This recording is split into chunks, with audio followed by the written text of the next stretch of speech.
Hello दोस्त, नमस्ते, प्रणाम। अपने यूट्यूब पे स्वागत करते हैं। देखिए पनगरहन गीत लेकर आए हैं, बहुत पुराना, छोटा सा है, प्यारा। अगर आप लोग को अच्छा लगे जरूर सपोर्ट करना, प्यारा सा कमेंट करके बताना।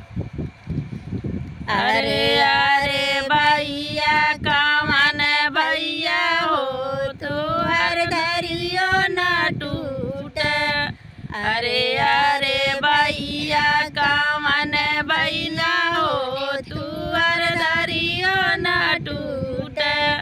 तारी जे टूटी पाटियारी जैबा अपने बहिना के हारी। तारी जे टूटी पाटियारी जैया अपने बहिना से हारी। अरे अरे भैया काशी से भैया हो उधर धरियो ना टूट। अरे अरे भैया राम शीस भैया हो तू हर धरियो ना टूट।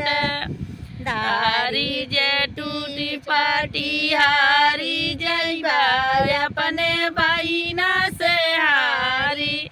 धारी जे टूटी पाटिहारी जैबा अपने बहिना से हारी। अरे अरे भैया कामन भैया हो उधर धरियो ना टूट। अरे अरे भैया कामन भैया हो तू हर धरियो ना टूट।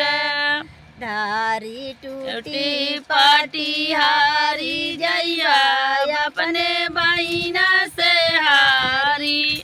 धारी टूटी पाटिहारी जैबा अपने बहिना से हारी।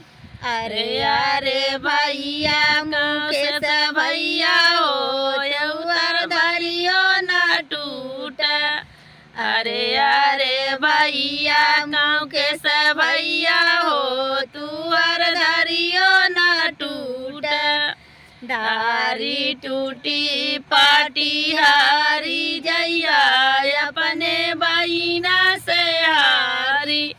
धारी टूटी पाटिहारी जैबा अपने बहिना से हारी। देखिए बहुत सुंदर पनगरहन गीत गीत है।